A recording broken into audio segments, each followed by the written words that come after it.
one thing, these things. These little bracelets, many students have them,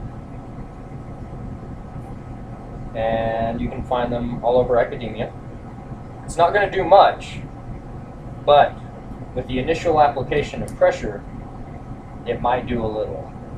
If you had to, and I don't know, we haven't tried it, I'm assuming you could twist this at least once or twice, and with a subject such as my lovely girlfriend here, with her thin arms and lack of super biceps, which is good, you might actually find that something as simple as this, an oversized rubber band, may save your life, because you can bleed out from here. That's not going to stop. The brachial artery and vein combination is enough to let you lose a lot of blood. And pressure, yeah, if you've got a buddy, but if you're all alone and you're trying to stop it, it may not be successful. You're going to need to find something or have something nearby that you've identified as an improvised tourniquet.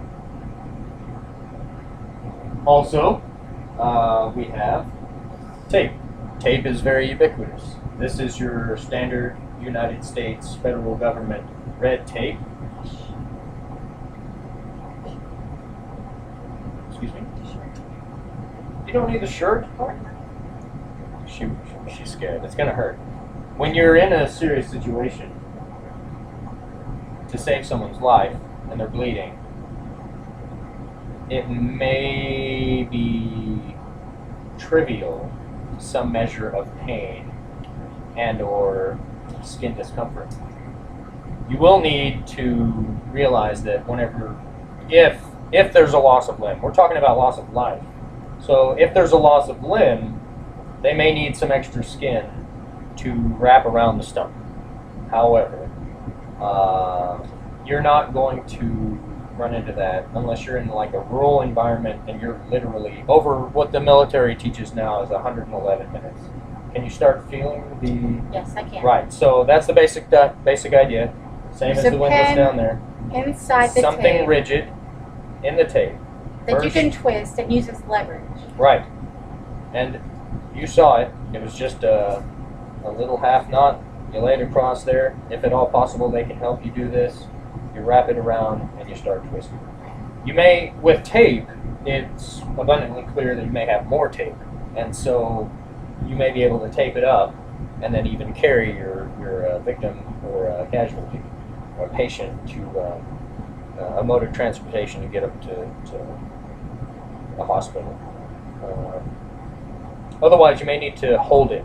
If you can't improvise and find another way to secure the windlass to where it doesn't unwind, releasing the pressure and allowing more blood loss, so you've got to find another way to secure it. If you can't, you're going to have to hold it.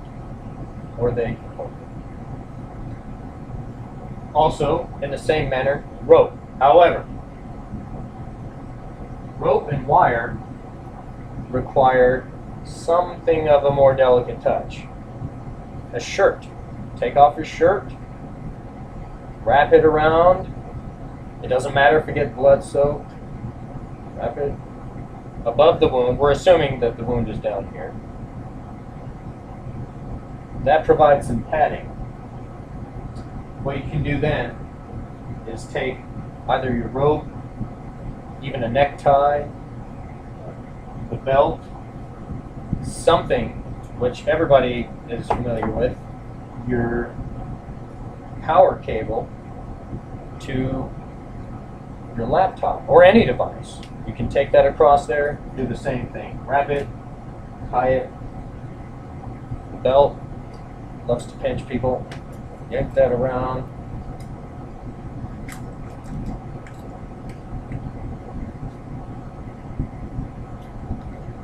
You get it around there, and eventually, if you had a pocket knife, also, you can poke a hole, stab it through, and it's going to stay.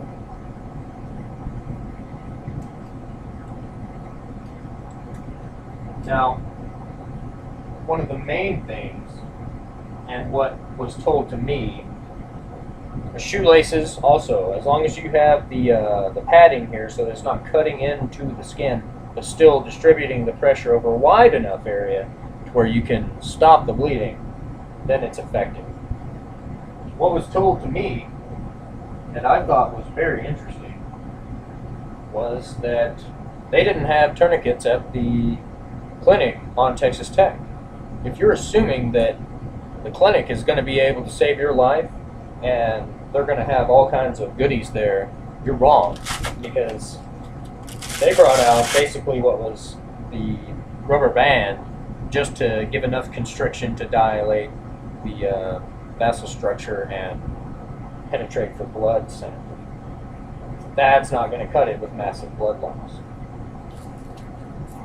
This is a sphygmometer. This is what he told me that they would be able to use.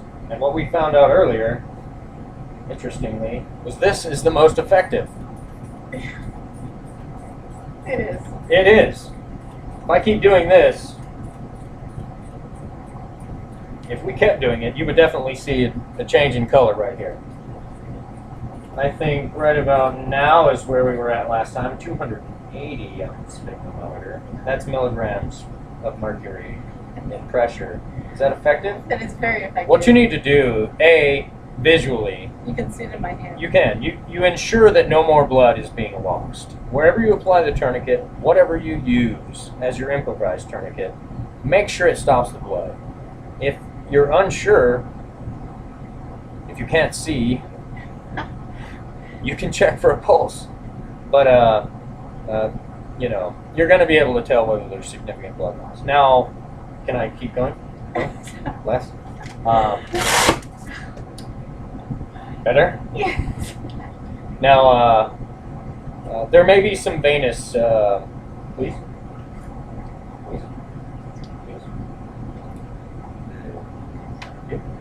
There may be some venous blood loss still oozing from the space and or distal wound, but if it's not gushing out, and it will stop if you get enough pressure on it. It's just oozing out because it's open.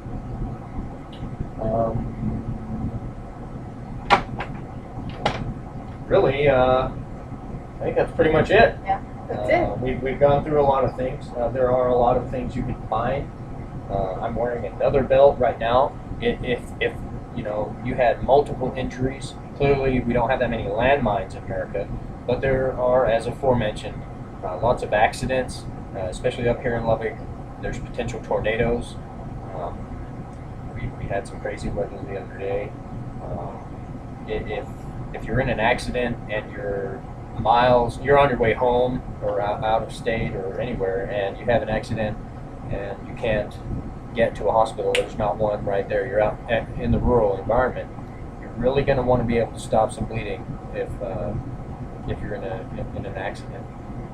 Terrorist, And the gun shootings. the active scenarios, yeah, it's a crazy world out there, so you never know. I think probably it would behoove everyone to have a working knowledge of anatomy and physiology, physics, and how to combine them to save someone's life with a tourniquet. That's absolutely right. I think so.